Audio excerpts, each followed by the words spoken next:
de procesos químicos para sistemas multipartícula. Entonces vamos a ver lo que es primero clasificación de reactores y la ecuación general de balance. Vamos a ver, vamos a insertar. Aquí está. Formato de la forma, relleno. Ahí está. Creo que ahí se ve, chicos.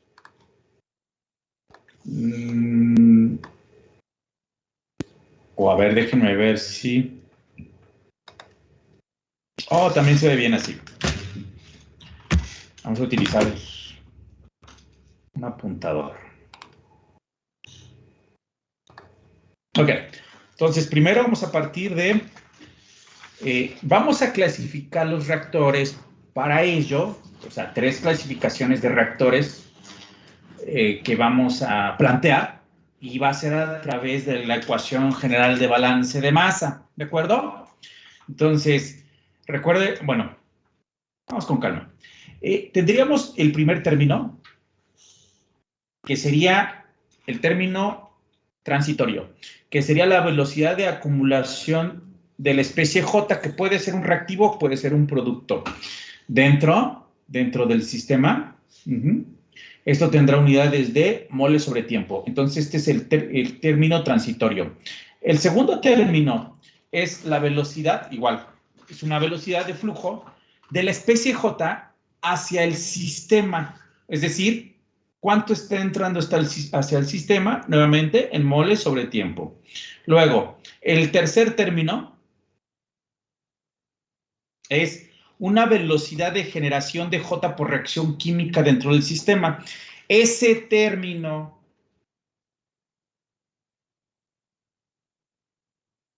es para cuando la especie es un producto, ¿de acuerdo? Y luego tengo, claro, y muy importante, término positivo, menos la velocidad de consumo de J por reacción química dentro del reactivo. Eso es para cuando J es un reactivo. Pero fíjense que si hay procesos donde una especie primero esté produciéndose y después esté consumiéndose, que es una especie intermedia, ya las vimos en el primer parcial. Y uno espera que las especies intermedias pues tengan tiempo de vida cortas para que sigan reaccionando y se produzca el producto que nosotros deseamos. Y si no, para no confundirnos, aquí este término 3 y este término 4 son balance de masa con reacción química. Este sería el balance para una especie de un producto y este sería el término que sobreviviría para el término de un reactivo. Bueno. Y luego, finalmente, el término número 5 es la velocidad con la cual J sale del sistema. Todo tiene unidades de moles sobre tiempo. Y para el siguiente volumen de reacción, que está delineado por esta frontera, tendría yo un flujo de entrada y un flujo de salida. Ahora, ese término G puede ser, inciso A, o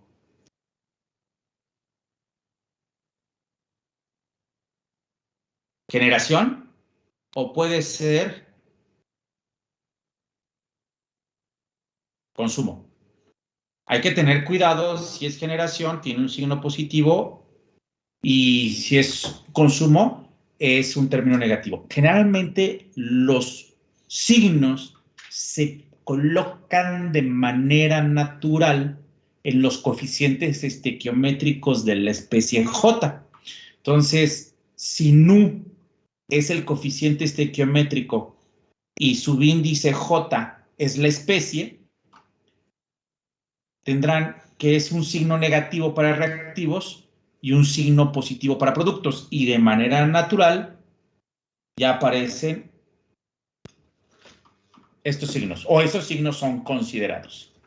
Entonces, este signo positivo no quiere decir que estoy haciendo el balance para un producto. No, lo que quiere decir es que es la sumatoria algebraica del término es f subíndice J0 y el término G subíndice J.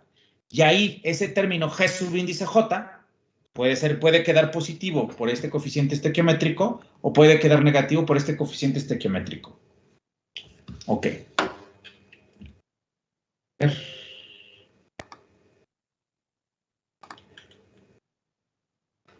Entonces, aquí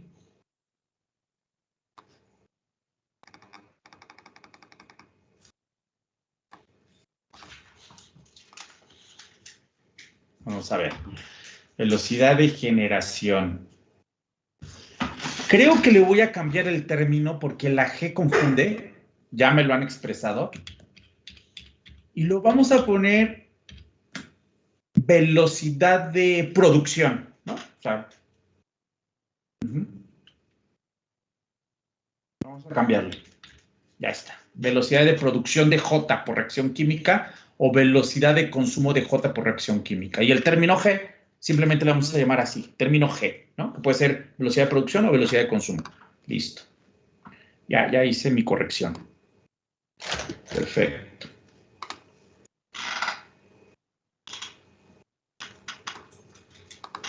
Ok. Es que ahí sí tiene el menos, ¿verdad? No, discúlpenme. Este término es el término 2, que es la entrada, y este término es el término 5, que es la salida. Ahí está. Entonces, este será el flujo de entrada y este será el flujo de salida de la especie J. Una disculpa. Bueno,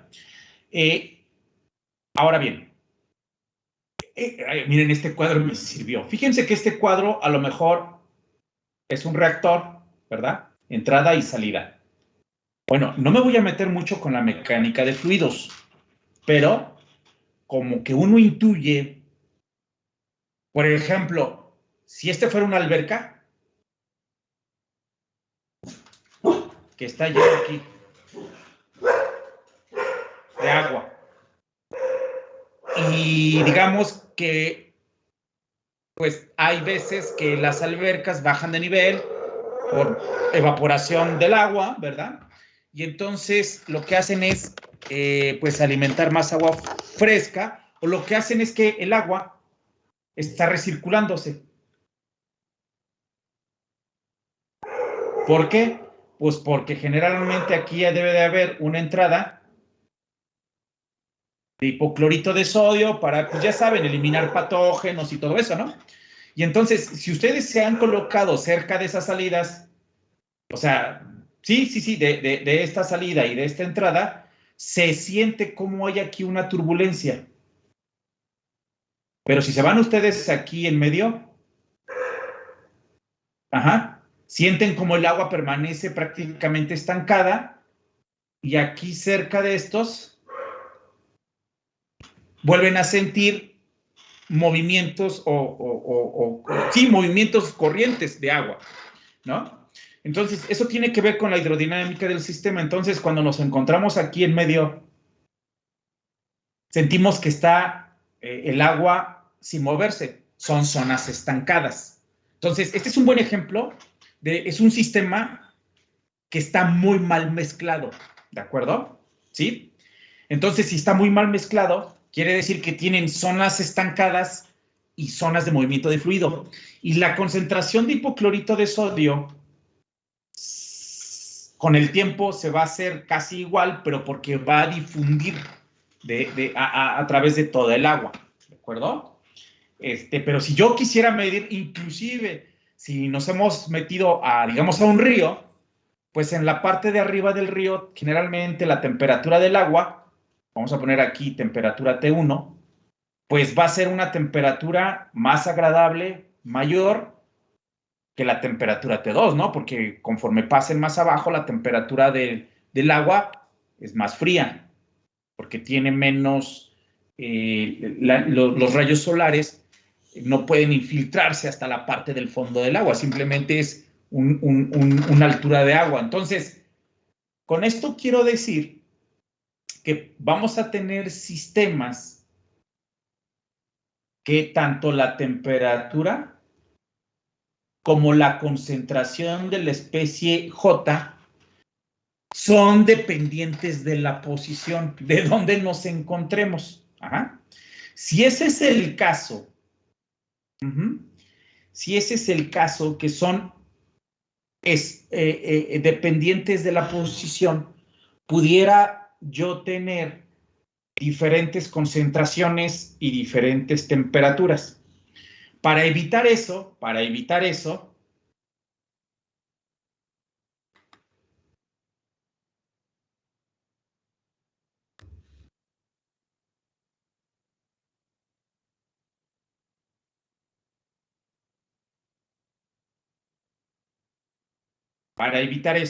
decir que la concentración y la temperatura son espacialmente uniformes en todo el volumen, tiene que estar perfectamente mezclado eso. Muy bien mezclado para que esta temperatura y esta concentración sean espacialmente uniformes en todo el volumen. Ok, bueno. Este sería un reactor resorte muy grande. En este sistema de volumen, que es un sistema de volumen, bueno, pues tamaño X, ajá, el término G, que puede ser el término de la producción o el término del consumo, va a ser igual a la velocidad de reacción que haya. Ojo, si ya no depende de la posición, quiere decir que en este reactor tengo una sola velocidad de reacción, que al multiplicarlo por el volumen me da el término de moles sobre tiempo. Recordemos, por ejemplo, aquí la velocidad de reacción es para un sistema homogéneo, moles por unidad de tiempo por volumen. Cuando lo multiplican por el volumen total, les va a dar moles sobre tiempo y les va a dar este término G. Bueno,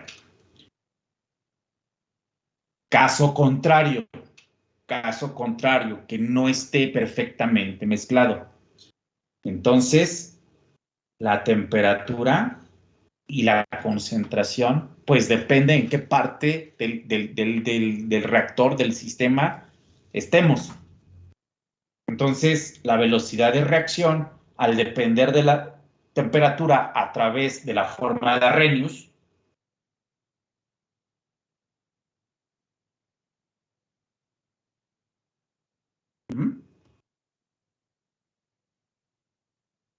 y de la concentración a través de la ley de velocidad,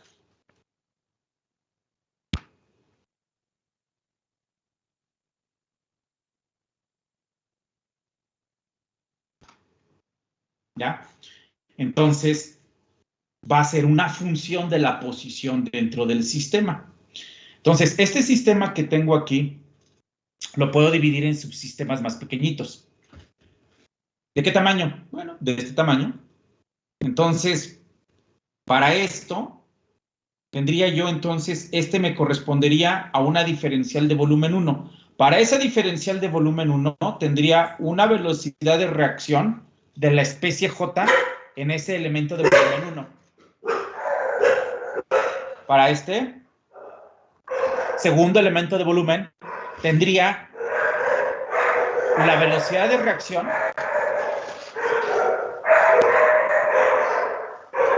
A ver, permítanme un momentito, por favor. Si no, no me van a escuchar bien. Déjenme callar a las hijas.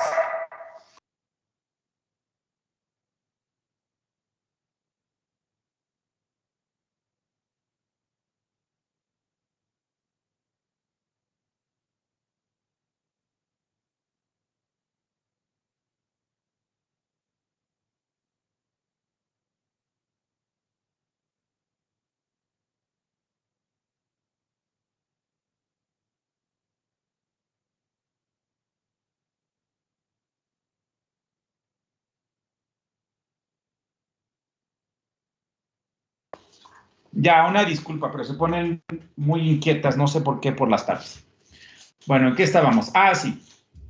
Les comentaba yo que entonces, si hacemos ese volumen, porque ya no está perfectamente mezclado, lo dividimos en subvolúmenes, lo que vamos a tener son diferenciales de volumen, y para cada diferencial de volumen tendría yo una velocidad de reacción de la especie J, producto reactivo, en el volumen 1, en el volumen 2 y así sucesivamente. Aquí sí, en estos, chicos, chicas, aquí sí puedo considerar la velocidad de reacción uniforme. Ajá. Bueno, ok. Entonces, para sacar este término, pues tengo que hacer el producto, o sea, para sacar el primero, tengo que hacer el producto de la velocidad de reacción por el cambio de volumen para ese primer volumen. Ahora, para sacar el término completo, pues tengo que hacer la sumatoria desde igual a 1 hasta m, donde m es el número de subvolúmenes de la sumatoria de las delta G de cada especie en cada elemento de volumen. Ajá, y esto sería igual a la sumatoria desde igual a 1 hasta el número total de subvolúmenes de la velocidad de reacción en cada subvolumen multiplicado por el tamaño de subvolumen. Ahora, si esos subvolúmenes los hacemos pequeñitos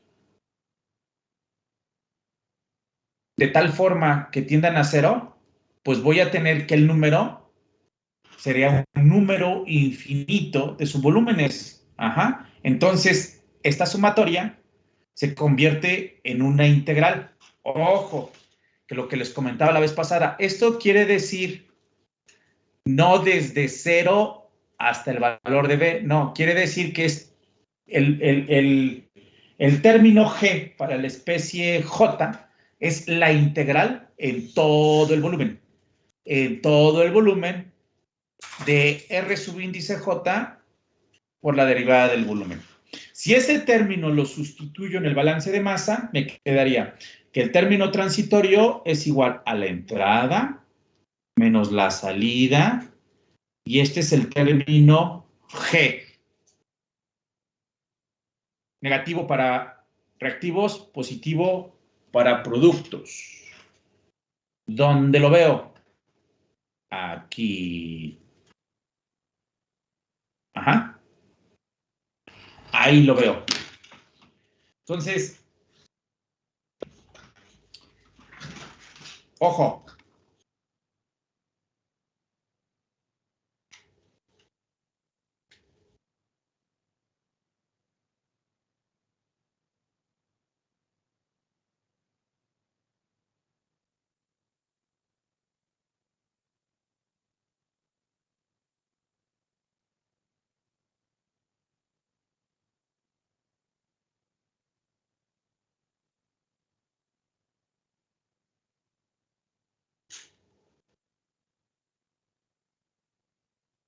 Esa es la expresión de la velocidad para la reacción. ¿De acuerdo?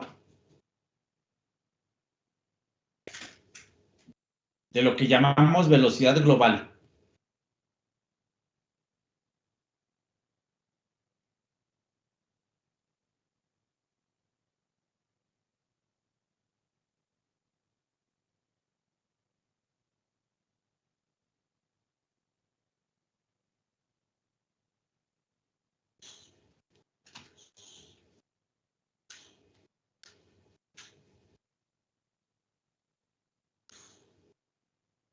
Ese término es velocidad global nuevamente. Pero este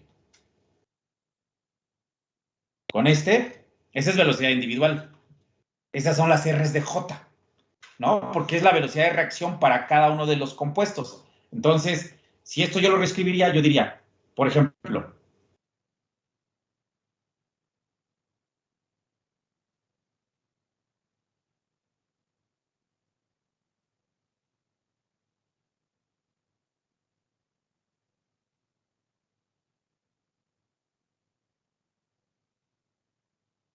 ¿ven? Y ahí está el término negativo.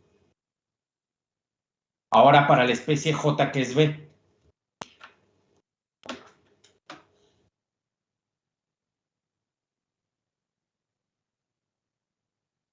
Ven, aquí sale el término negativo. Y ese término de velocidad, ¿para qué creen que les enseñé a hacer esto? Ya tiene un poco más de sentido porque me interesa, digamos, entender la relación entre velocidad y velocidades individuales, ¿no? Porque aquí en el balance de masa, este R de J es la velocidad de reacción para la especie J, no la velocidad de reacción global. Claro que simplificamos muchas veces y luego hacemos esto.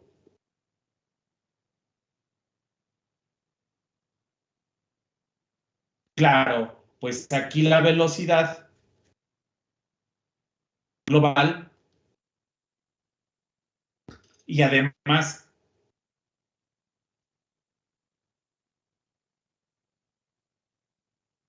si el coeficiente estequiométrico es igual a 1, pues sí, la velocidad global es igual a la velocidad individual de la especie A. Entonces, para que no se pierdan, ahorita que entremos a las ecuaciones, que lo que voy a estar haciendo es trabajar con esta reacción. Y recuerden que tenemos estrategias experimentales para considerar que en vez de tener una reacción con varios reactivos, pudiera ser que muchos se mantengan constantes o las concentraciones sean tan grandes que el reactivo más caro o el más tóxico, yo qué sé, sea el que controle la etapa global o la reacción global, y entonces suscribamos la velocidad global a la velocidad individual de ese reactivo, ¿no? Y por eso utilicemos este tipo de simplificaciones, que son muy válidas, ¿eh? Son muy válidas. Créanme ustedes, son muy válidas.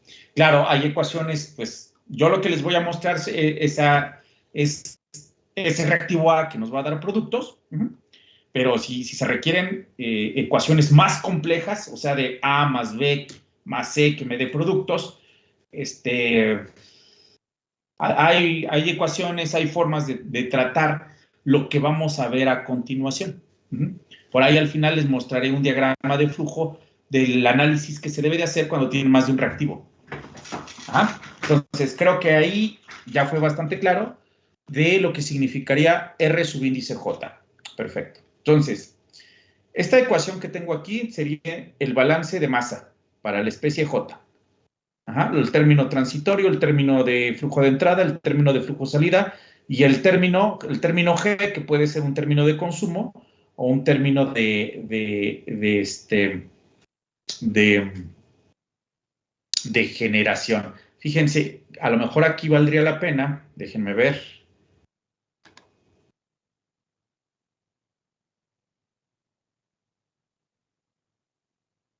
Creo que valdría la pena aquí en vez de poner productos.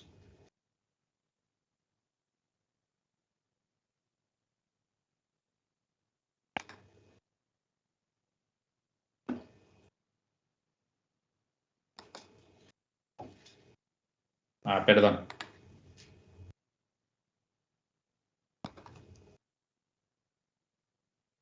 Ahí está un producto. Reacción irreversible.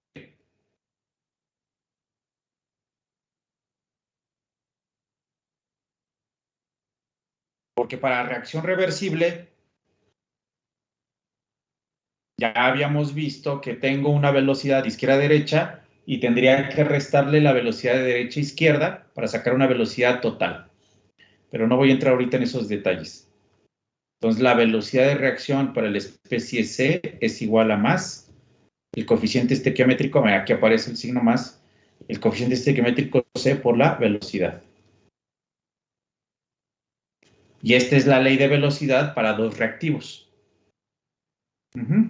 Para una reacción irreversible, perdón, reversible, discúlpenme ustedes, de este tipo, doble flechita, me quedaría así.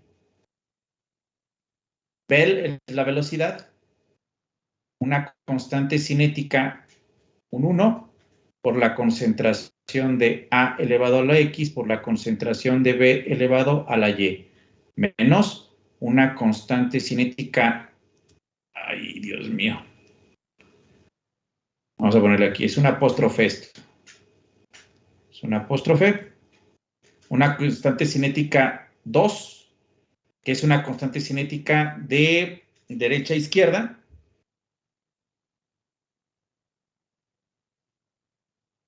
Por la concentración de C elevado a su orden de reacción. Esa es una ley de velocidad para reacciones reversibles. Muy interesante, muy interesante. Bueno, el primer reactor que vamos a ver es el reactor tipo batch, que es por lotes, se utiliza en operaciones en producción pequeña. Hay muchas pequeñas empresas, bueno, pequeñas y medianas, que utilizan, y también las grandes, sobre todo en los procesos de purificación, que utilizan reactores batch, que se consideran operaciones en escala pequeña. También se utilizan como pruebas piloto antes de producción en masa. También se utilizan para producción de compuestos que resultan caros, para procesos que no pueden ser llevados a cabo de manera continua. Sí, hay procesos en los cuales no se pueden hacer de manera continua, no sé, por a lo mejor la falta de disponibilidad constante de reactivos o por la dificultad de colocar en el mercado el producto. Puede ser muy caro, ¿no?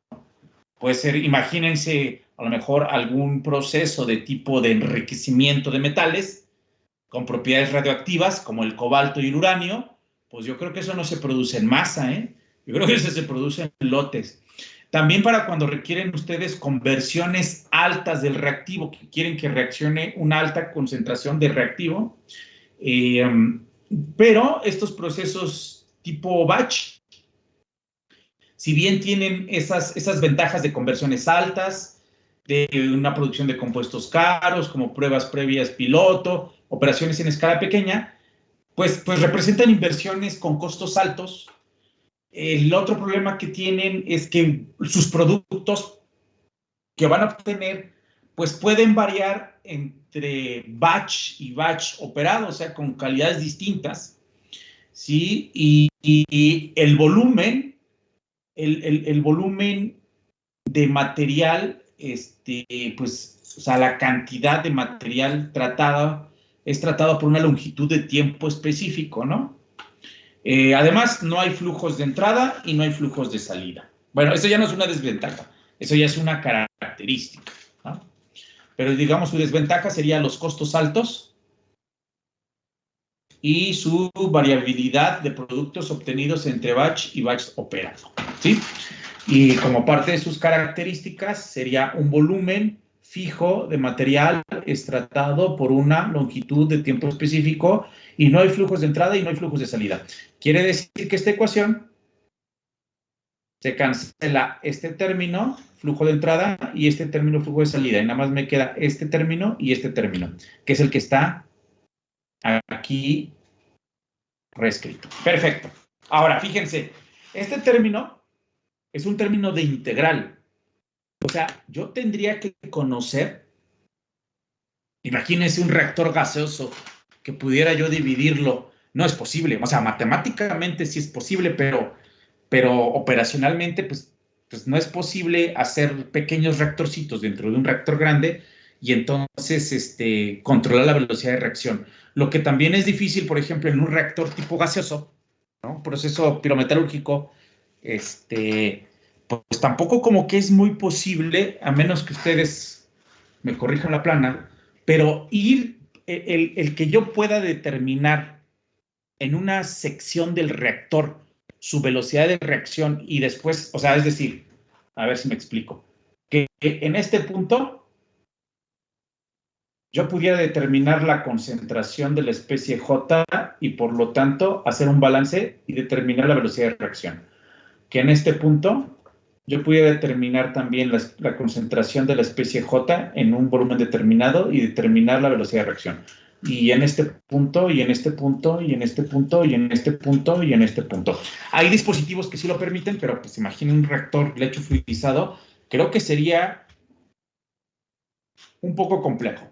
Entonces, lo que hacemos en los reactores tipo batch es que se le agregan sistemas de agitación de propelas, de impulsores, y generalmente esos reactores, pues, pueden tener deflectores que son láminas,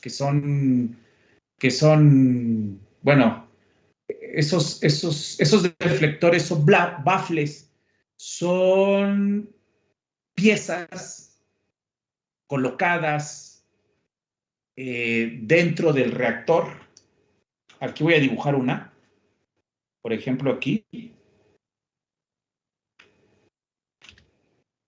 y aquí. Ahí estoy dibujando dos en sistema bidimensional para romper los vórtices que se generan, los vórtices en escala, en la coordenada Y hacia arriba de su pantalla. Los vórtices que se generan se le llaman vórtices de Taylor. Para romper esos vórtices y entonces mejorar el mezclado, para eso se meten esos deflectores.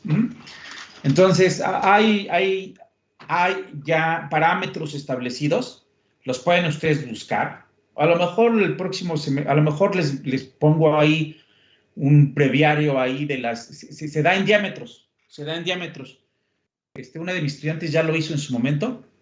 Hagan de cuenta que, fijan ustedes, si no mal recuerdo, el diámetro interno del reactor, y con eso pueden sacar la altura, el tamaño de los deflectores, de la propela, todos son en porcentajes con respecto a ese diámetro. Espero no equivocarme y que sea ese diámetro el diámetro interno del reactor. Y entonces ya se hacen los diseños de este tipo de reactor por batch. Bueno, y entonces puede uno lograr reactores perfectamente mezclados. Entonces aquí si está perfectamente mezclado, la velocidad de reacción deja de ser una función de la posición dentro del volumen del sistema. ¿De acuerdo? Y entonces esta integral desaparece porque ya no necesito integrar porque esto ya es constante. Y bueno, disculpen ustedes, más bien me quedaría dn de j entre dt es igual a r de j, que sería constante, en toda la integral del volumen, derivada del volumen, y eso es lo que les da esto. La derivada de n de j, que son moles por tiempo, ¿verdad? Este es un flujo molar. Esta n, recordemos que es un flujo molar. Flujo molar, ¿no? Mol sobre tiempo.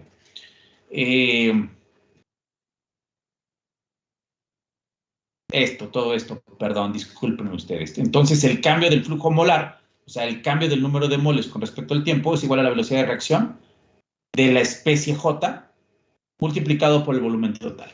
Ahora, vean ustedes el ejemplo que estoy agarrando, es lo que les comentaba. El ejemplo más sencillo. A, que me da un producto B, y cuyo coeficiente estequiométrico de A es igual a 1. Porque si no, recuerden que aquí sería esto.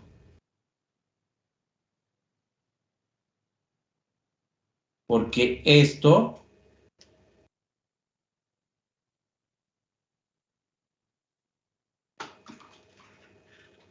es velocidad individual.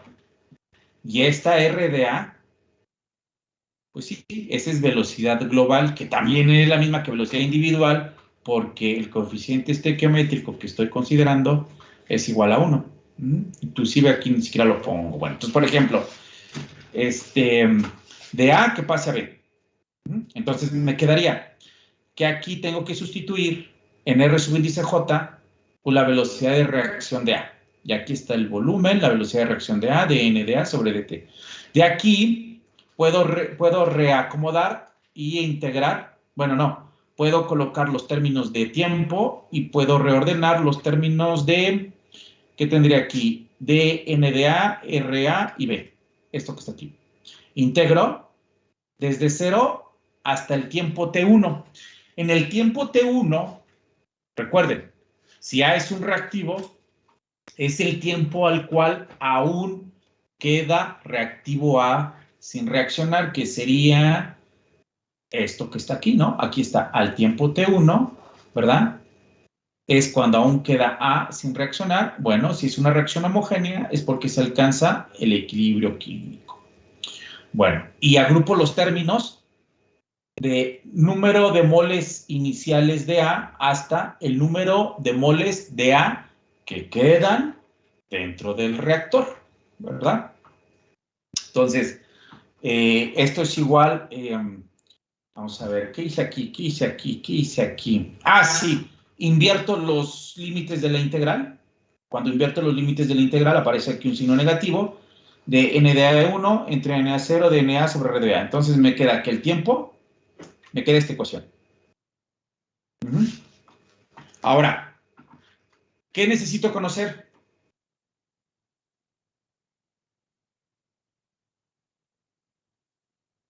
La ley de velocidad. Necesito conocer la ley de velocidad. Pero además la ley de velocidad tendrá que estar en términos tales que pueda ser integrada. Entonces necesito la ley de velocidad. Bueno, hay una forma de no escribir, bueno, sí escribir, pero hay una forma que me permita esta ecuación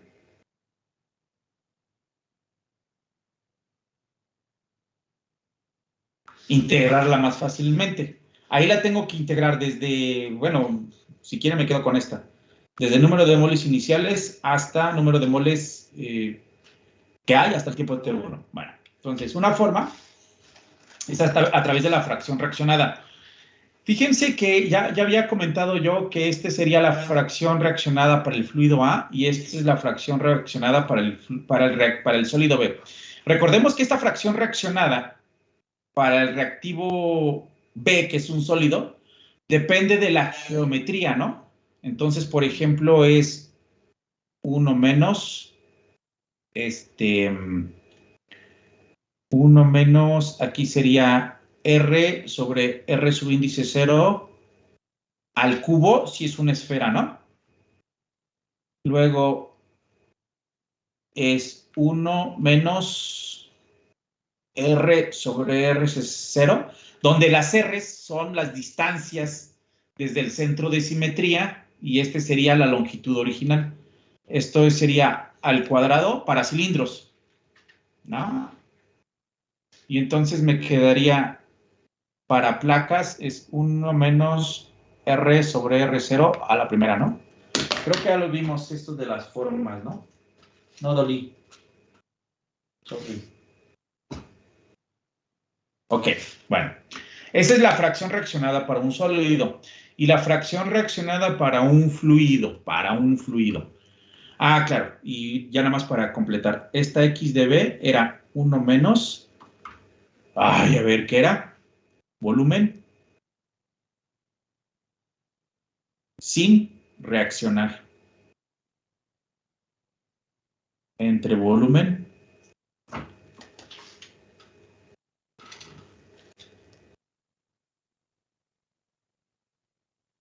inicial. Era por volúmenes. Ajá. Ahora comparemos esta. La fracción reaccionada por el fluido es por concentraciones, ¿de acuerdo? Porque es un fluido, puede ser un gas, puede ser un líquido. Entonces, aquí lo que tendría yo, a ver, ¿cuánto la fracción reaccionada de A? Pues son los moles reaccionados de A dividido entre los moles alimentados. Los moles alimentados es este. Y lo que reaccionó es el coeficiente estequiométrico, que hasta es igual a 1, multiplicado por G. Esto tiene unidades de moles. A ver, esto viene de aquí, creo que lo vimos al inicio del curso. ¡Oh! ¡Qué barbaridad!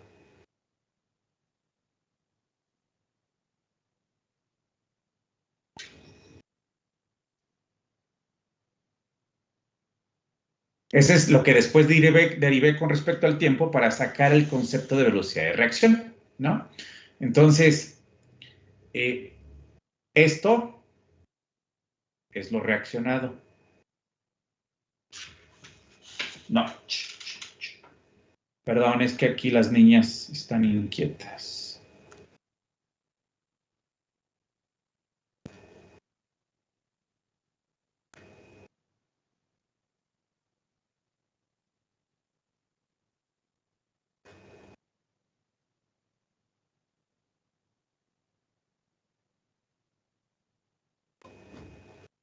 Ahí está. Entonces, ahí está. Esto se ve que esto que está aquí, de aquí hasta acá, es lo que reaccionó. Si yo lo relaciono con los moles alimentados, serían los términos A por G dividido entre el número de moles iniciales. Esa es la fracción reaccionada para el reactivo A. Ok, bueno. Si hago el balance de masa para los moles de A, ¿sí? Entonces, bueno, no es especie de balance de masa, sino lo que voy a sacar ahorita es, ¿cuántos son los moles reaccionados? Pues los moles reaccionados son los moles alimentados, ¿verdad? Multiplicado por este término, ¿sí? Porque este término, pues son los moles reaccionados entre los moles alimentados, este con este, me da moles reaccionados y moles reaccionados. Pero fíjense, estos moles reaccionados, me doy cuenta, o consumidos, es estos iniciales multiplicados por esta fracción. Entonces, el número de moles al tiempo, aquí me faltó es de A al tiempo T. A ver, los moles de A en el reactor al tiempo T, que son estos, pues son lo que metí menos lo que consumí.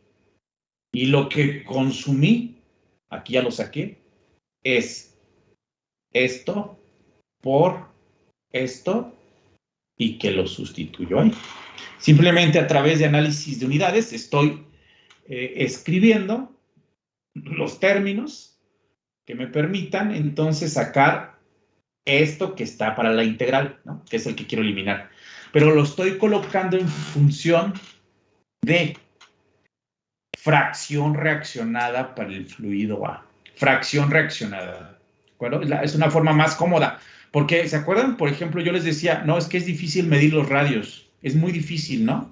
Entonces, lo pusimos en forma de fracciones reaccionadas para los sólidos. Bueno, entonces, yo tengo que los moles al tiempo T, pues es lo que metí menos lo que fue consumido. Y lo que fue consumido es lo que metí por la fracción reaccionada. Muy bien.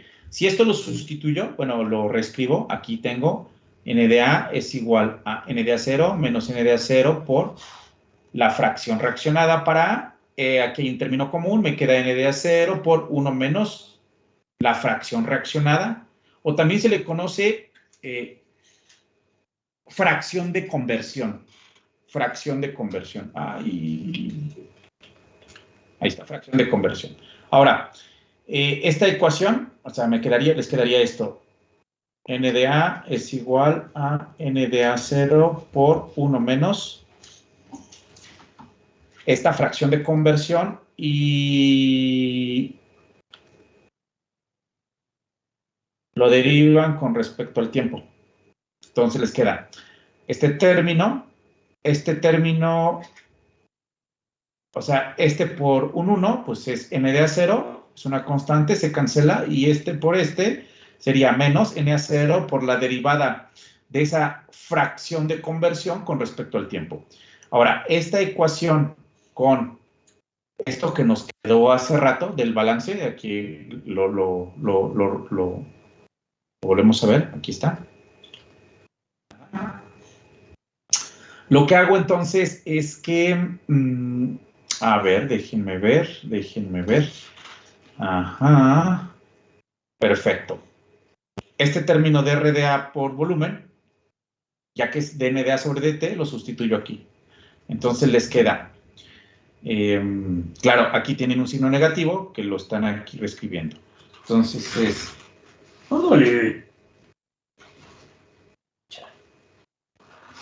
entonces les queda NDA0 por la derivada de la fracción de conversión con respecto al tiempo es igual a menos la velocidad de reacción de A entre el volumen. Si esto lo reescribo y lo integro, me quedaría así, miren. Me quedaría NDA0 por la integral de la derivada de la fracción sobre menos RDA por el volumen, y esto es igual a dt. Y esto es lo que integro desde 0 hasta t.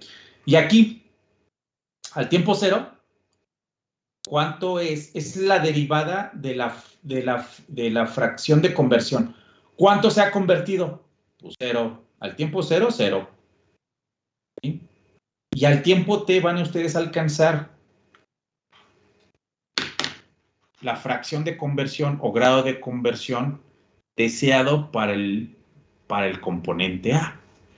Entonces me queda esta ecuación. Entonces, esa ecuación me permite calcular el tiempo que ustedes necesitan para alcanzar el grado de la fracción de conversión que ustedes desean. ¿Cuánto tiempo? ¿De qué depende? Pues del volumen del reactor.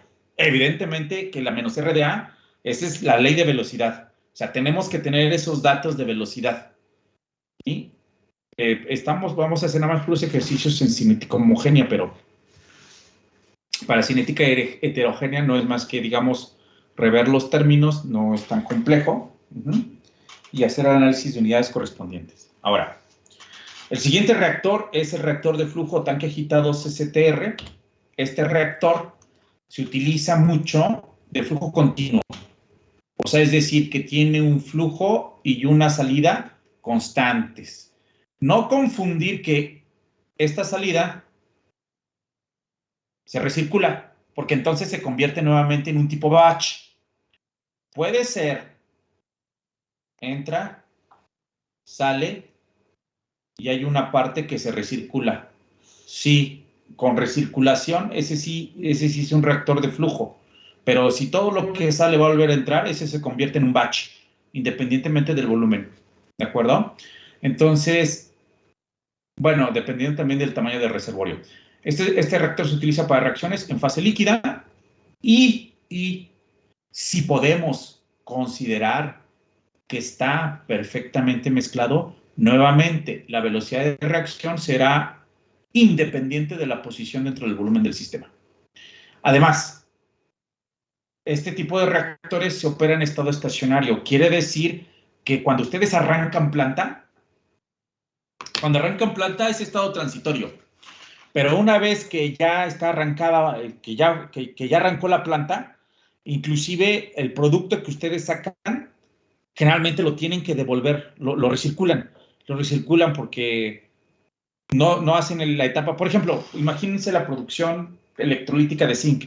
No se meten a hacer la producción electrolítica de zinc hasta que hayan alcanzado la concentración de zinc y la acidez y el porciento de sólidos ideal para entonces ya pasar al proceso de purificación y después mandarlo a celda electrolítica.